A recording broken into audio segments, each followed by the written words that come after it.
Bigyan mo naman ako ng kapraso. Ako naman, kagawa pa nga kita ng ano.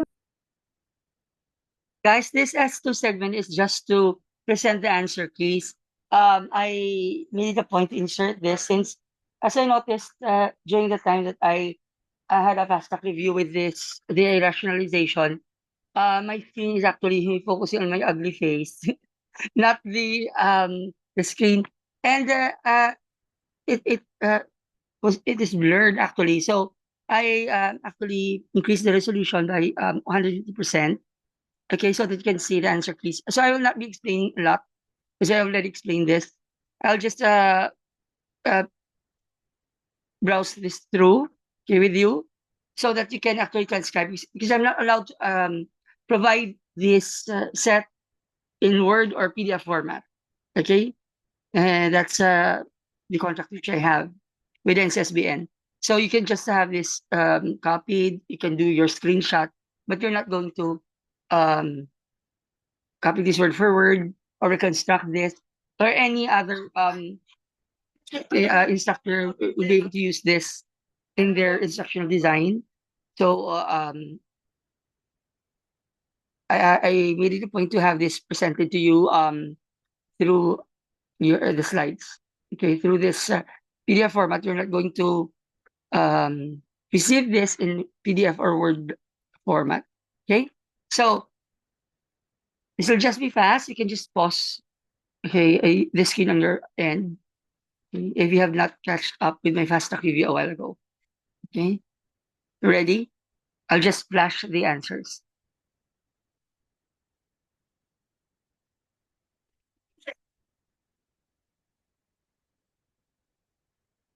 One of one, nausea, pain, heart rate, and tremors.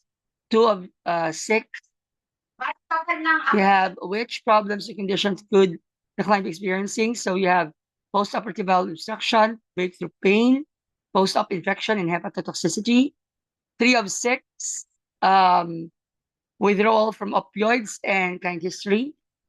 Four of six, daily wound care anticipated, pain management consult anticipated, discontinue all pain meds not anticipated, obtain urine toxicity screening not anticipated, and follow up with 3 days in 3 days anticipated.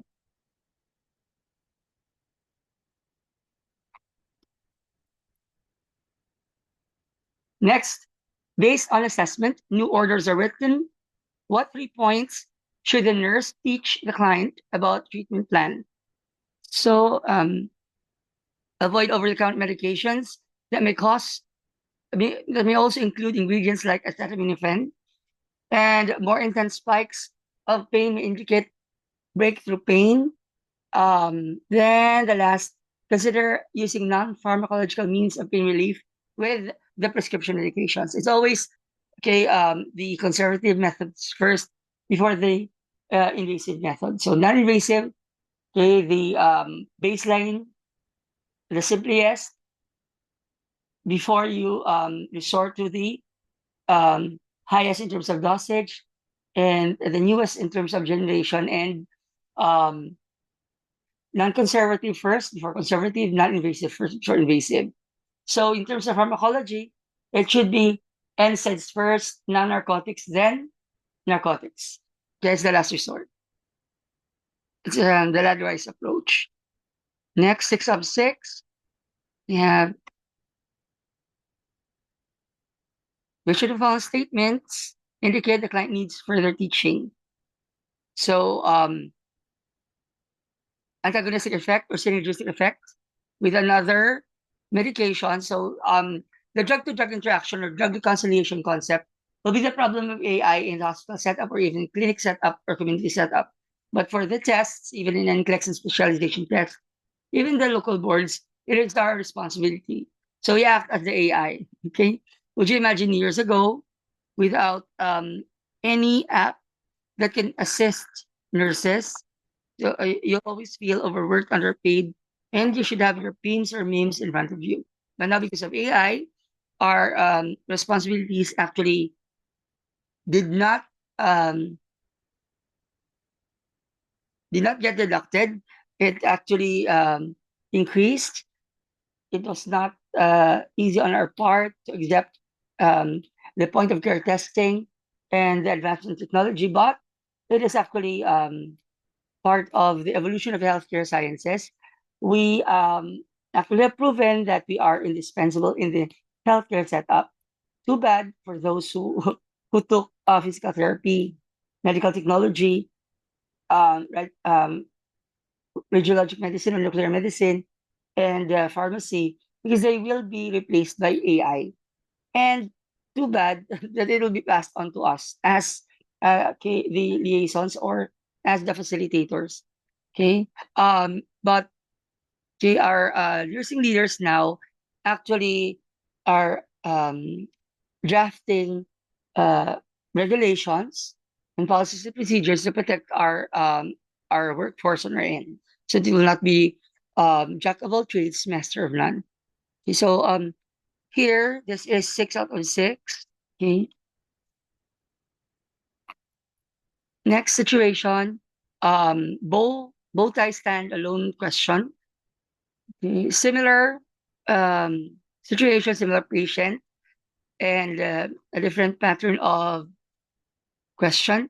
This time it asks the diagnosis, the actions to take, and parameters to monitor.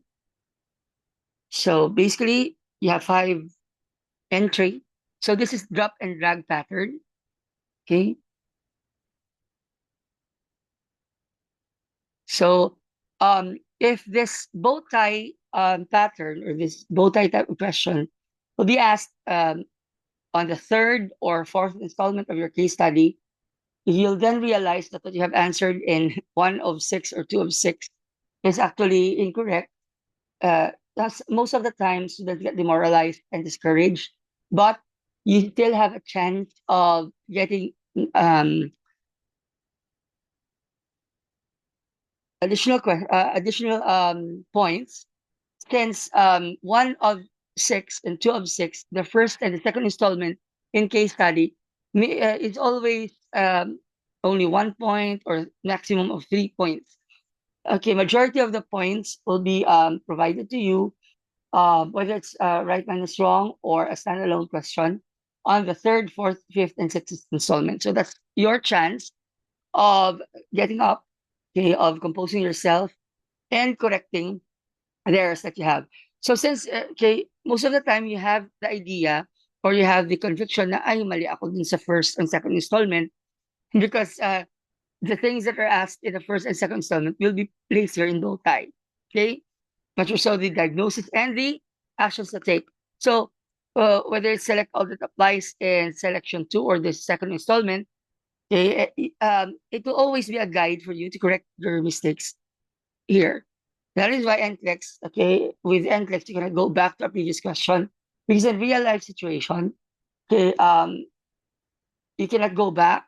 Okay, time is a luxury that you cannot actually afford, and okay, time is one of the factors that okay, cannot be reversed. Death can be reversed if it's cardiac death, unless if it's brain death for 6 days, it cannot be reversed.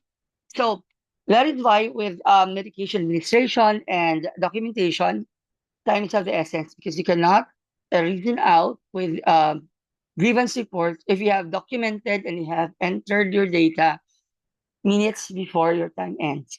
Okay, so everything is okay in time reference, everything is notated and timestamped.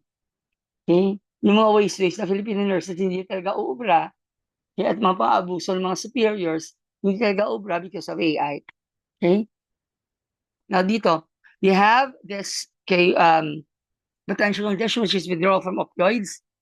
Then the parameters to monitor, pain usage, medication usage, and pain characteristics as assessment to monitor, and actions to take, request pain management consult, and provide over-the-counter medication use education. It does not necessarily mean provide over-the-counter medication.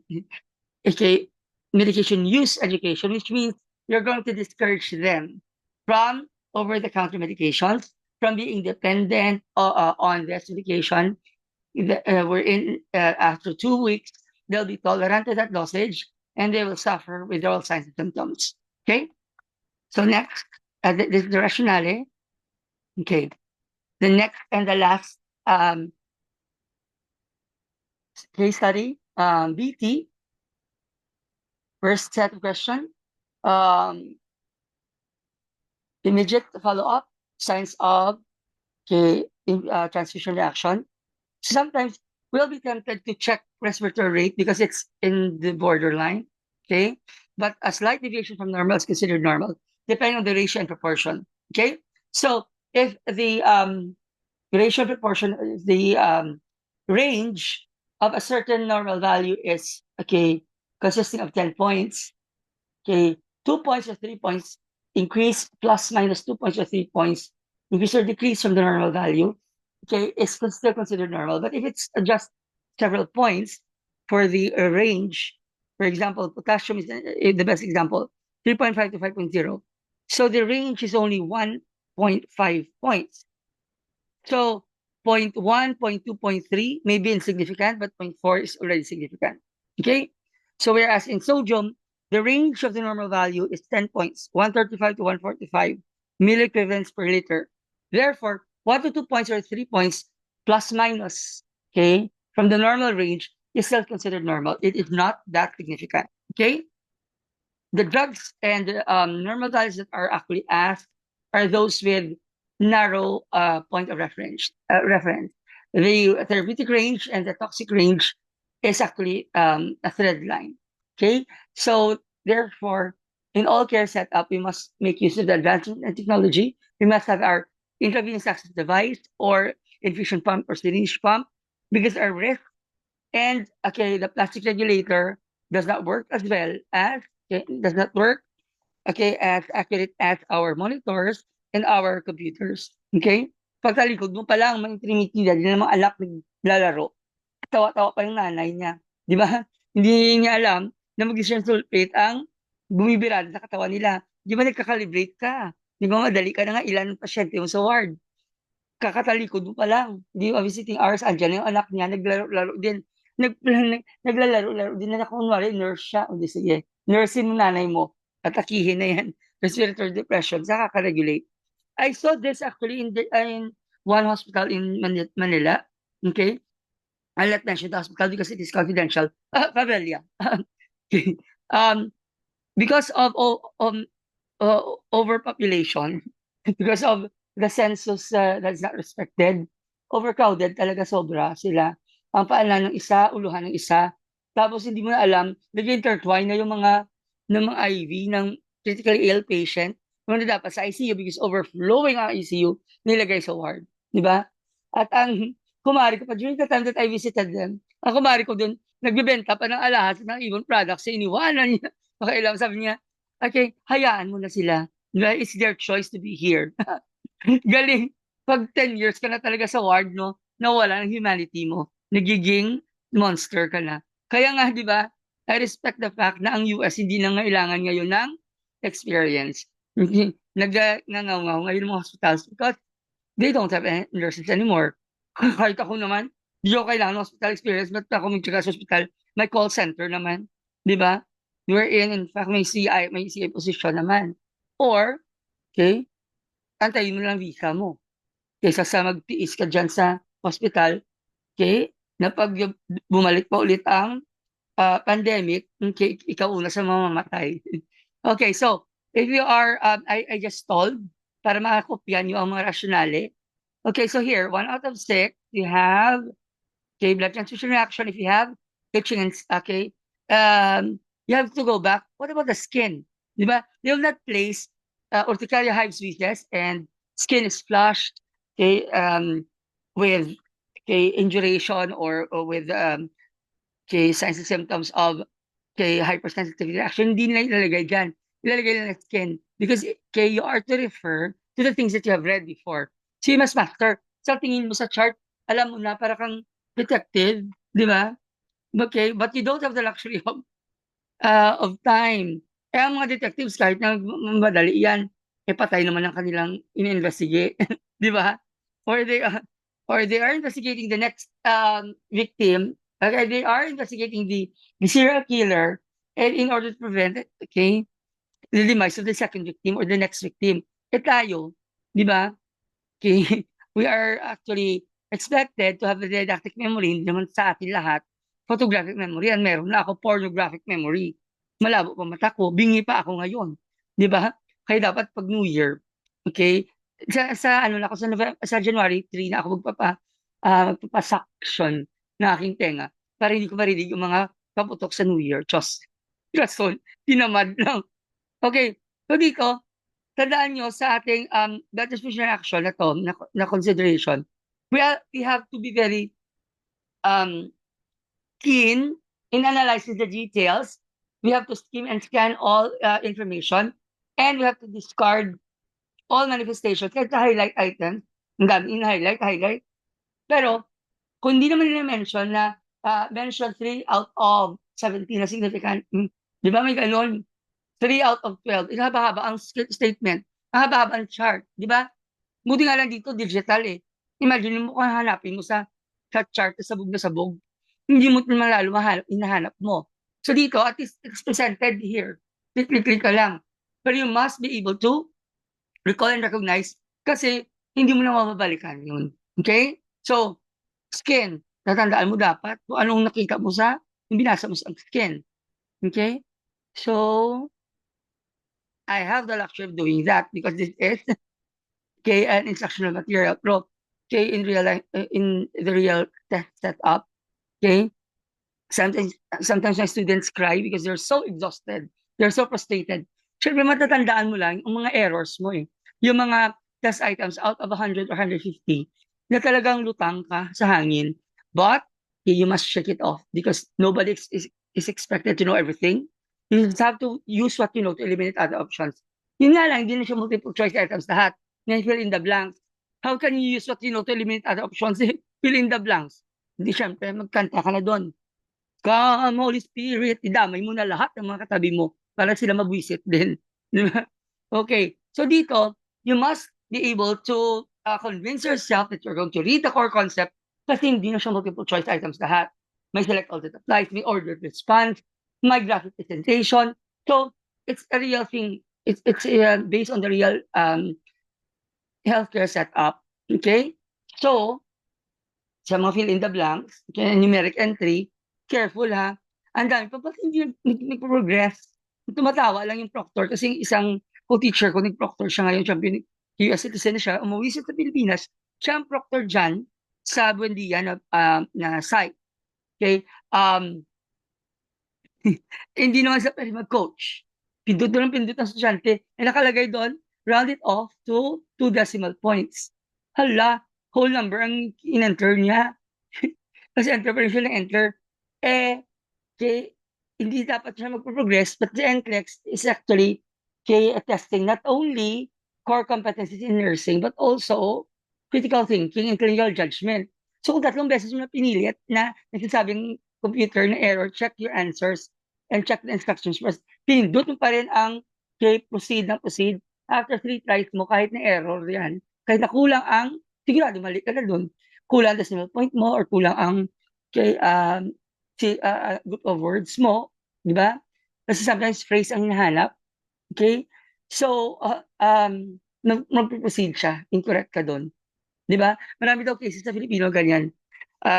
We are prepared with the content, with the hard skills, but with the soft skills, hindi tayo talagang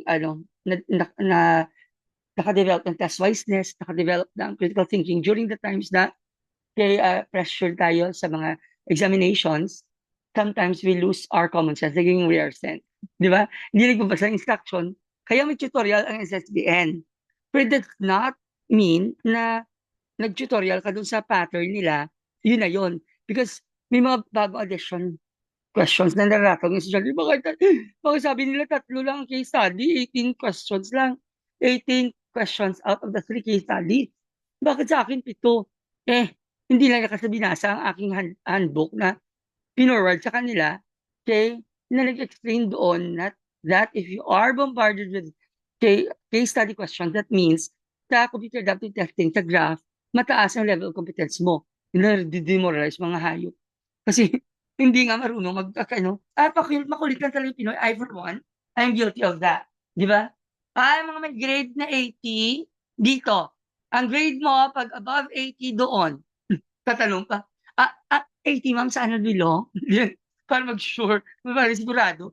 You'll appear unassertive, dependent, and okay, anong ang attention span mo, kay short-lived. So dapat, even in the OR, dapat medyo confirmatory and assertive. Ay 80 dito, no? Pag ganun. Pero sa totoo lang, hindi mo talaga alam o hindi mo narinig, hindi mo naintindihan. Di ba? Pag naghingi ang doctor yung chromic 2O sa OR, wag ka, chromic 2O, doc. Di ba? Kahit hindi mo sigurado, be assertive. And okay, pa-confirm na lang, doc, chromic 2O to. Ganun lang. Di ba? Pero pag mali, sabi niya, I didn't ask for that. Oh, I'm sorry. Di ba? Okay, so dito, um, in this situation, you have which finding requires immediate follow-up. Okay, yun na yun. Next one, 12.6, you have the different blood transfusion reactions. So, ang wala dyan ang hypervolemic. Ang pinakamadali lang hypervolemic kasi siya lang ang jugular vein distension, siya lang ang may RALF, siya lang ang fluid overload, edema, tsaka yung hypertension, of course. The rest is hypotensive. So, high. Anaphylactic lang yan. And mild allergic reaction. Whereas, pag flushing, acute hemolytic reaction meron. Going to bruising, di ba? Cyanosis. Then, pallor cyanosis bruising. Then, circulatory overload, pwede. Magkaroon ng flushing. Then, you have anaphylactic shock. You have flushing. Hives were only two. Allergic reaction and anaphylactic reaction. Itching sa kadalawa lang din. Respiratory status,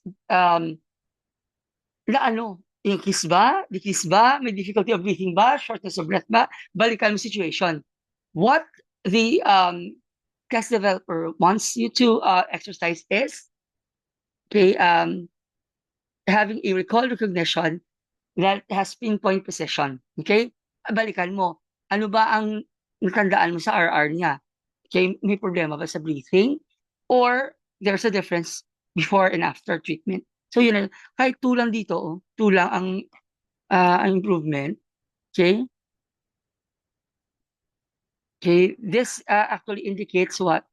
Okay, chest pain, headache, difficult breathing is a common manifestation for poisoning, toxins, metabolic imbalance, hypoxia in the brain, hypoxemia, or increased ICP. So those things that are very, very common, you don't have to master them anymore. You don't have to place them in the picture if you're going to summarize and simplify things in your mind so that you can retain it for the exams. So tatandaan yung mga pathognomonic symptoms, yung mga hallmark that separates it from the rest. Aside from pathognomonic, the unique initial, and the kind of impending complication. So, pag sinagot mo ang test regarding signs and symptoms, or what to monitor, what to watch out for, or signs of improvement, you go back to the pathognomonic, you go back to the signs of complication or initial signs. Okay? Now, basta pag sa lahat ng communicable diseases and lahat ng diseases yung sa major nursing subject, OBMCN, PDA, Psych, and MS adult, including communicable disease nursing. So for this Magic 7, ang tatandaan nyo palagi, lahat ng choices sometimes are correct sa NCLEX. Pag multiple choice lang, all choices are incorrect. You have to choose the least or the best depending on the last phrase. Okay?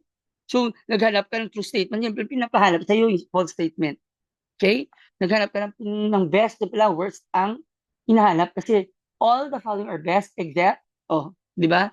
Kasi yung nagmamadali. Kasi pagbasa, as you skim and scan all the words, and you did not internalize and read it again, okay? At nagsagot ka na kagad, hinahanap mo na kagad yung correct answer, pag multiple choice answers, you're doomed. Because you must eliminate other choices first. That's the only way you'll realize na parang mali, kasi parang parehos ito. If both means the same thing, then none of it is the correct answer.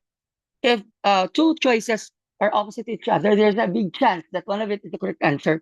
Huwag na-realize mo, simple lang. Balikan mo ngayon ang question mo, doon mo na-realize na, shit, ay hinahanap pala true statement, nasa isip ko false. That's one technique here.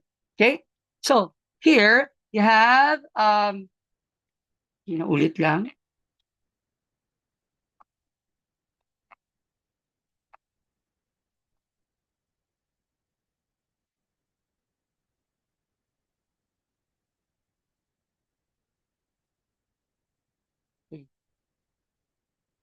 So, this is already 3 out of, so 2 out of 6. Okay? We're done with that.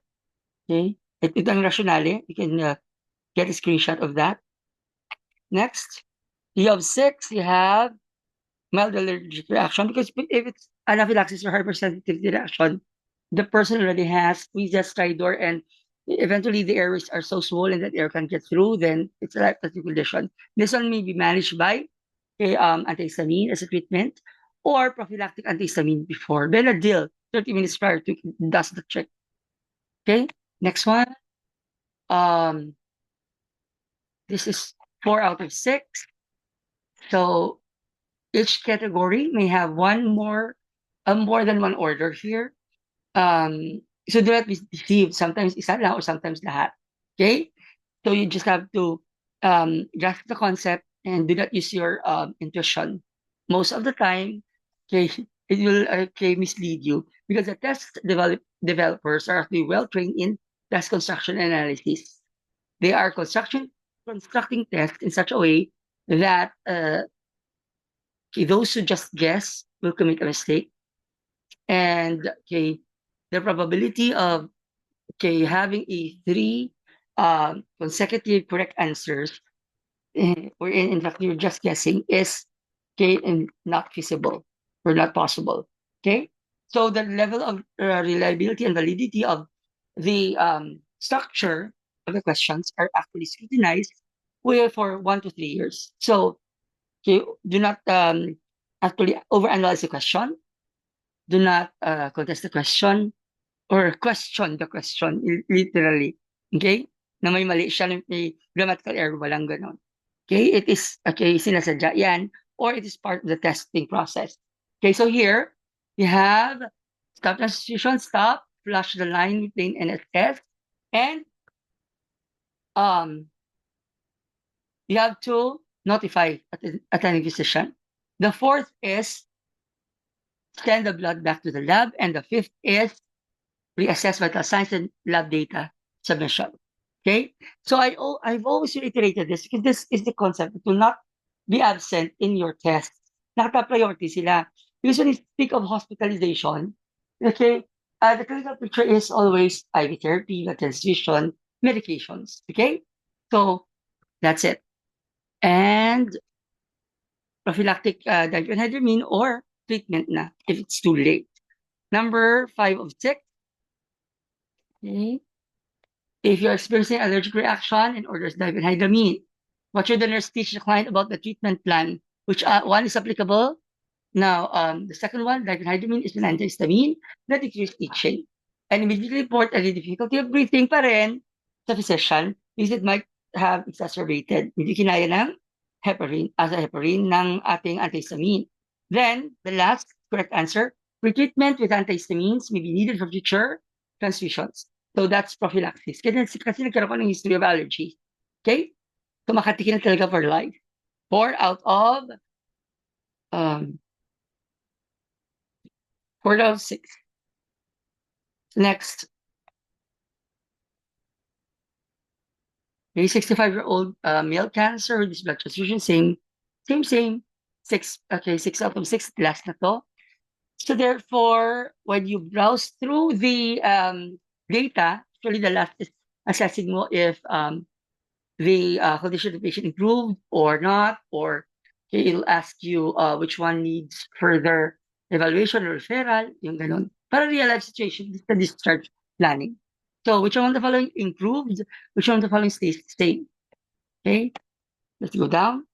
The nurse determines that the client's status is by far improving, and the nurse should now request to resume the transfusion. It's not placed on KVO, but it's placed on FastLib, ang plain NSS. Wala na muna ng blood sa connector. It's just plain NSS to flush it out. Once na confirm that it's not allergic reaction, it is something else, then you can actually resume the transfusion. Okay? So you have to monitor Q15 times or never leave the patient before 15 minutes. That's the protocol. And your okay. So this is the trend item that you have. Okay. Trend item, which is a bow tie. Okay. So as I've said, bow tie sa kanan, parameters to monitor. What is that you're always anticipating? Pag mga general concerns lang or common concerns, Magic 5, BUN, TREA, LX, you have CBC and RBF. Okay. But in this case naman, this speaks not of an internal condition. This speaks of what? Okay, blood transfusion reaction, which is iatrogenic. Okay, the infection and the complication caused by hospital treatment. So it's a good thing here, okay, may data ka. So, na-confirm mo na that this is not hemolytic reaction, nakapagsalita, so that's mild allergic reaction. And what are the parameters to monitor? Kung ano sinabi doon kanina. Kid and okay, temperature and breath sounds. But between the three, hindi significant ang temperature because, ayan o, 36.5 na siya. Okay, so you always have to go back to the, okay, last known forwarded data or information, whether it's in the doctor's order sheet or from the laboratory, okay, from a treatment facility officer or from other departments. Okay? So, okay, balikan mo palagi ang, okay, memory mo ng kanyang vital signs. So you should have a photographic memory. Parin ka balik na balik. Okay, so dito, you have parameters to monitor the skin and breath sounds, which is important. Sa kabila, what are the actions to take? You have administer antihistamine and stop the infusion temporarily.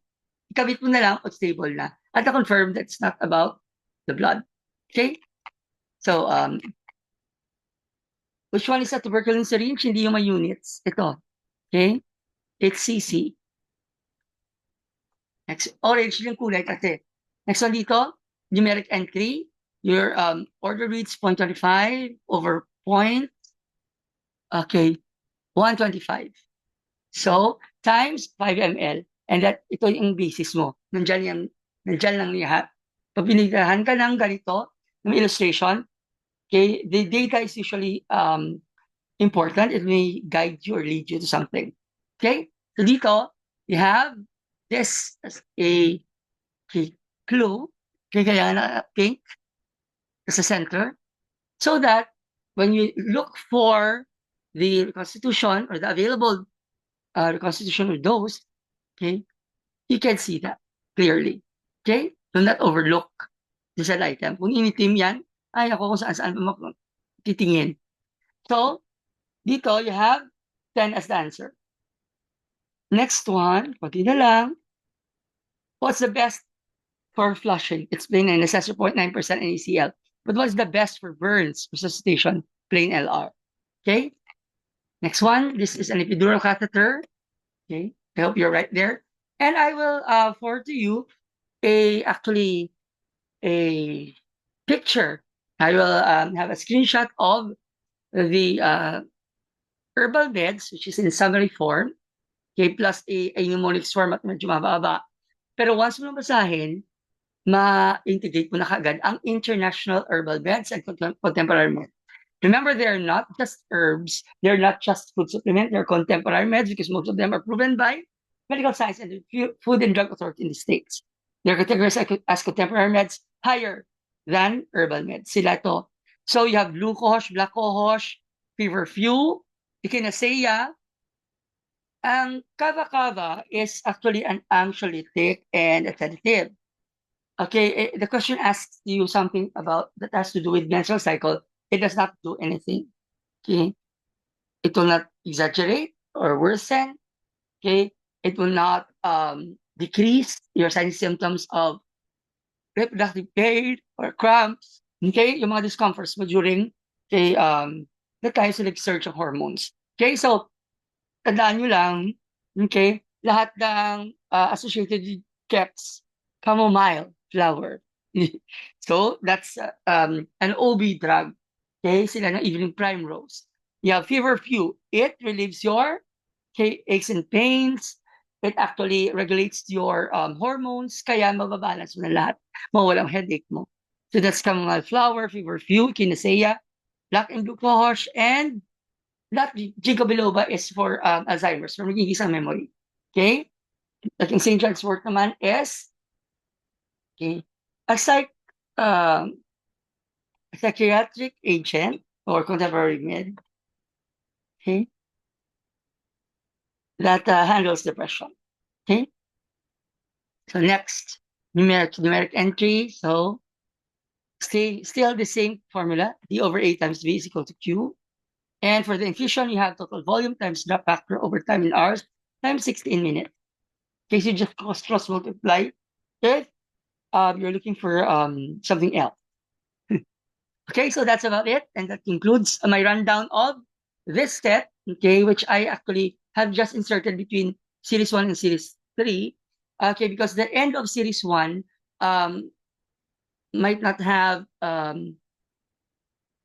screen share because I have actually paused it several times. I may have clicked a different key.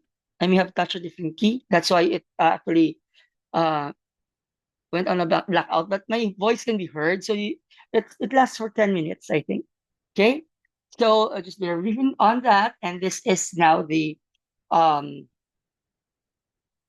these are the topics which I actually have not discussed thoroughly, nor had I assessed whether I have a screen share there or not. So, sabuti lang sinip off ko so that we can move forward from here on. Okay? So, maximize the points that you can gather, okay, and maximize the time to develop test-wise test. See you on Monday.